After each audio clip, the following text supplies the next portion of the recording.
Good afternoon, I'm David Wendell with BushcraftOnFire.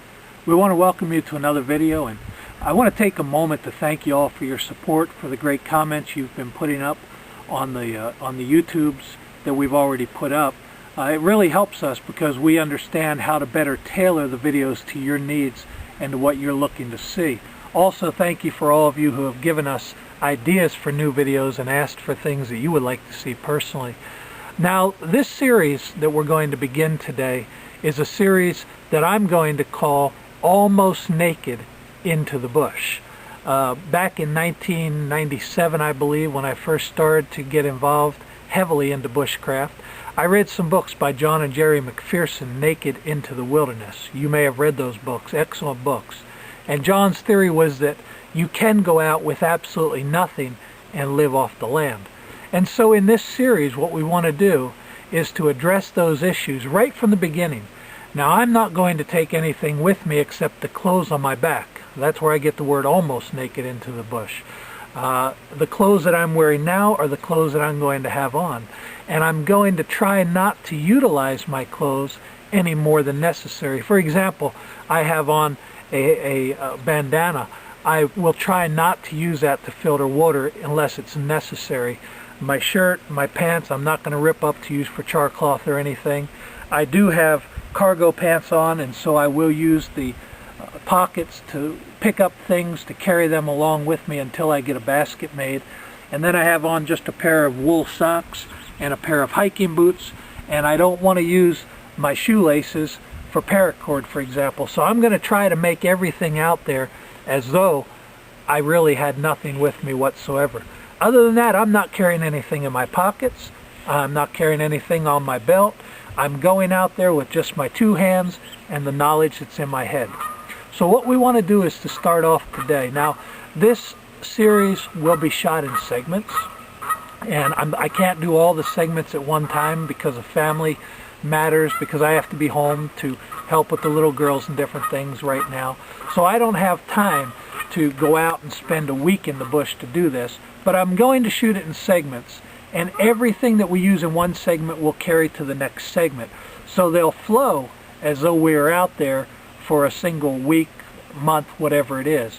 But I'm not going to be staying out there for all that time. I want to make that real clear so that nobody misunderstands and thinks that, hey, I'm out there living in the bush for the next month while we shoot these segments.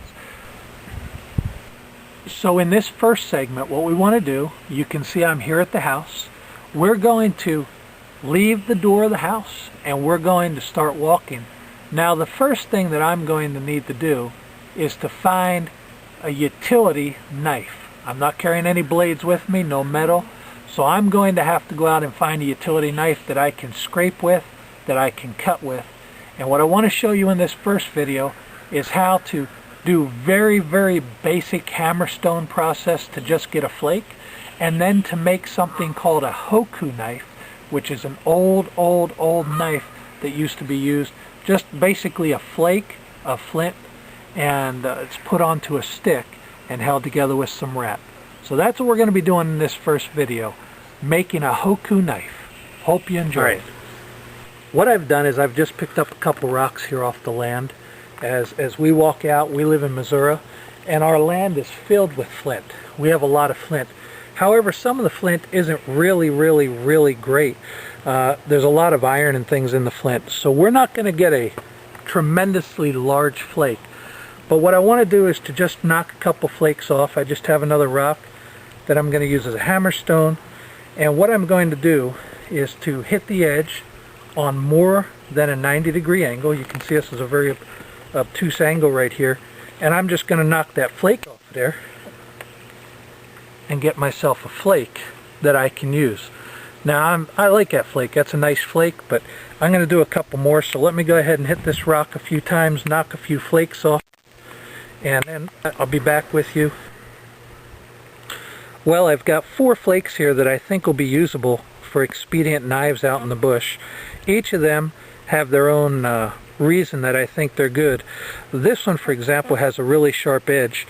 This one here is going to be better for the Hoku knife, which I'm going to show you in a few minutes. But let me give you an example of why these flakes are so good. This is just a piece of cordage baler twine that we have sitting around the house here, and I'll show you that just cuts just exactly like a knife. These rocks are very, very sharp, and they can do the job out there. It's going to take more time if you have a piece of flint as a knife than if you have steel, but it will work. And so what we're going to do now is to show you how to put this in a handle to make what is called a Hoku knife. Well, a little bit further down on our property into the wood line is this elm tree. Now, elm is easily identifiable. The reason you can identify it easily is because if you look at this leaf, one of the sides of the leaf is much higher than the other side. It actually looks almost lopsided, and that is a typical characteristic of an elm. One of the good things about elm is that you can use the bark on elm as a kind of cordage, and that's exactly what I'm going to do. I'm going to take a branch off of here, I'll cut it off with my blade that I've made, and then I will take that branch and strip it down and actually use the bark as my wrap for the knife. So let's get that branch down.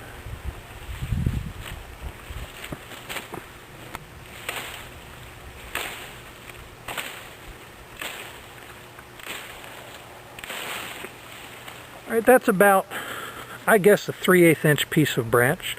And as you can see, that knife made very short work of it, or that flint blade that I had. What I'm going to do is just pull off some of this bark and drop my blade. I'm going to pull off some of these strips now.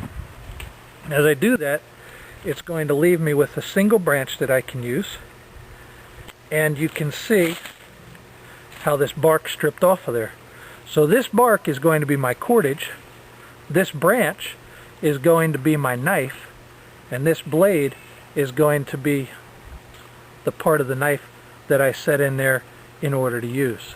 So let's go over to the wood block and let's make the knife.